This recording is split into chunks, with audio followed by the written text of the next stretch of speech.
শনিবার দিন দুপুরবেলা দুজনে মিলে রেডি হয়ে অ্যাপেল অটো করে বেরিয়ে পড়লাম। চলে আসলাম মীরা রোড স্টেশন। এখানে ট্রেনের জন্য ওয়েট করছিলাম। তারপর ট্রেনে করে চলে আসলাম ব্যান্ড্রা থেকে আবার চেঞ্জ করে এখন যাচ্ছি সিএসটির দিকে। আর এই যে ট্রেনের এই জায়গাটা ক্রস করছি লাইনটা, এটা যত সম্ভব সানরাইজ রোড হবে হয়তো, জানি না, ভুলও বলতে পারি।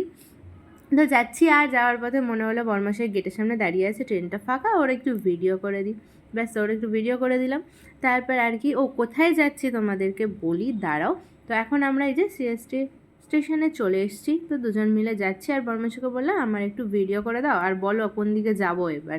তো আমি আবার মাঝে মাঝে পেছনে তাকিয়ে দেখছিলাম, জানো তো, যে ভিডিওটা আদৌ করছে কিনা, কারণ এটাতে তো ওনার প্রচণ্ড পরিমাণে অ্যালার্জি। তো যাই হোক, আজকে একটু বর্মশাইটা বেশ ভালো হয়ে গেছে, আমার অনেক ভিডিও করে দিয়েছে, এবং যেখানে আমরা যাচ্ছি তোমাদেরকে ধীরে ধীরে বলছি কোথায় যাচ্ছি। তো চলো আপাতত স্টেশনের বাইরেটা বেরাই। তো বেরিয়ে দেখো আশপাশটা, বর্মশাইকে বললাম যে চলো ভিডিও করে দেখাও, এবার চলো মার্কেটের দিকে যাব, যে কাজে আমরা আর কি এসেছি, মানে বর্মশাইয়ের জন্য একটা জুতো কিনবো। চলো যাই মার্কেটের দিকে। কিন্তু হঠাৎ করে এই মানে রাস্তা থেকে বেরিয়ে মেন রাস্তায় গিয়ে আমার কি মন হলো জানি না, বড়মাসাকে বললাম যে মার্কেটিংটা পরে করো, চলো আমরা একটু তাজ হোটেল গেটওয়ে অফ ইন্ডিয়ার সামনে থেকে ঘুরে আসি। তো বলে ঠিক আছে চলো। কিন্তু দেখো লাইন দেখেছো, প্রত্যেক দিনই মানে প্রত্যেক শনিবার রোববার করে এরকমই ভিড় হয়। তো যাই হোক, অসুবিধা হয় না যেহেতু পরপর বাস থাকে, আর দেখো লাইন আর শেষই হচ্ছে না। তো লাস্টে এসে এখানটা দাঁড়ালাম। তো এরপরে আরও তো লোক হচ্ছে। আর একটা জিনিস বেশ ভালো হয়েছে, লাইনটা দিয়ে যেতে যেতে ফুটপাতের পাশে যে দোকানগুলো আছে না, মানে তোমার কোল্ড ড্রিঙ্কস বলো, পাওভাজি, যা যা হয়, যে যার প্রয়োজন মতো লাইনে দাঁড়াতে দাঁড়াতে খেয়েও নিচ্ছে। আমরাও সেই আর দেরি করলাম না, গরমের মধ্যে আমরা একটু কোল্ড ড্রিঙ্কস খেয়ে নিলাম। আর বরমাসে আমাকে বলছে তুমি খাবে? জি না, আমি খাবো না, তুমি খাও। ব্যাস এই করতে করতে লাইনটা এগালো। মোটামুটি আমরা 15 থেকে 20 মিনিট মতো দাঁড়িয়েছিলাম। তো এই বাসটায় উঠে যাব। পেছনের বাসটা ফাঁকা ছিল, তখন ভাবলাম যে লাইন বাই লাইন তো বাস আছে। তো বর্মাসে বললাম পরেরটায় গেলে ভালো হতো না, বসে যেতে পারতাম। ও বললো শোনো, সময় নষ্ট করে লাভ নেই, একটুখানি রাস্তা, চলো চলে যাই।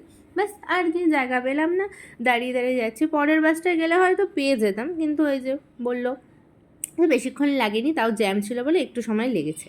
এবারে চলে আসলাম নেমেই, যে এটা হচ্ছে নতুন তাজ হোটেলটা। এবার আমরা সামনের দিকে এগিয়ে যাচ্ছি, আর এত হাওয়া দিচ্ছে। তাই বর্মাশাকে বললাম দাঁড়াও, ফটো তুলবো, ভিডিও করবো, একটু চুলটা খুলে একটু ঢং করে নি, বুঝলে। আর ও আজকে এত ভালো হয়ে গেছে যে ভিডিও দেখি বন্ধই করছে না, বেশ ভালো। ইন্ডিয়া এখানে আসার কোনো প্ল্যানই ছিল না, আচানক হয়ে গেল। এখানে আসার কোনো প্ল্যানই ছিল না, আচানক হয়ে গেছে সব। সিএসটিতে নেমে বর্মাশাকে বললাম চলো একটু ঘুরে আসি, বললাম ঠিক আছে চলো, এখনো মার্কেটিং করিনি, ঘুরে তারপর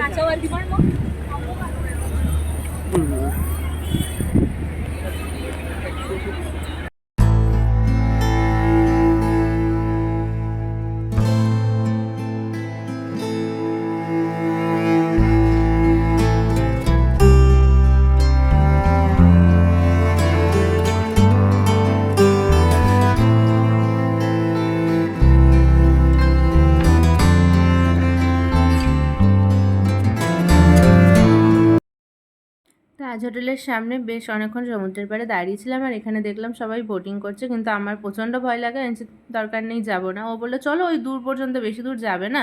আমি না, আমি যাবো না। তারপর এই যে গেটওয়ে অফ ইন্ডিয়ার ভেতরটা ঢুকছে, আর দেখতে পাচ্ছ কত লোক। আমি ওকে বলছি আমার বর্মাশাকে গিয়ে যে কী করে ছবি তুলবো আর কী করে ভিডিও করবো গো, এত লোক। বলছে চলো না সামনের দিকে, তোমায় আমি ঠিক ছবি তুলে দেবো।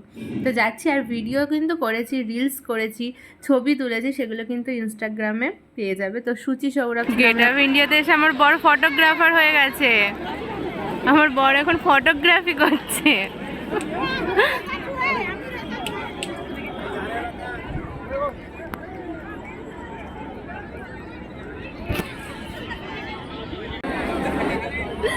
আমার বর গেট অফ ইন্ডিয়াতে এসে ফটোগ্রাফার হয়ে গেছে, সবাই ছবি তুলে দিচ্ছে, আর আমরা রিলস বানানোর কোনো সুযোগ পাচ্ছি না। এখানে সাদা বোর্ডটা দেখো কত সুন্দর। তাই বর্মাশাকে বলছিলাম যে একটা লং গ্রাউন্ড পরে এসে এখানটায় ছবি তোলাটা না খুব ভালো হবে। বলছে ঠিক আছে, আমি ক্যামেরাটা কিনে তোমার এই শখটাও মিটিয়ে দেবো। বলছি ওকে, তাহলে তো কোনো সমস্যাই নেই, চলো এবার বাড়ির দিকে যাই। আমাদের ঘোরা শেষ, এবারে আমরা কি হলো, এবারে আমরা যাব হচ্ছে যেটা কিনতে এসছি আর কি। এখন এখান থেকে বাসে উঠে যাব স্টেশনের কাছে। এই যে আর একবার দেখাই দাদা,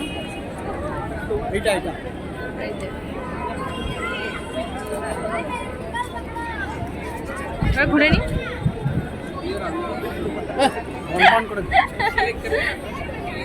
চলো এখান থেকে বেরিয়ে পড়েছি, এবারে বাসে উঠবো। আর দেখো আমরা তো লাইনের মাঝখান বরাবর আছি, পেছন দিকেও লাইনের কোনো শেষ নেই, আর সামনের দিকেও যে বাসের সামনে সব বাসে উঠবে বলে লাইন দিয়ে আছে।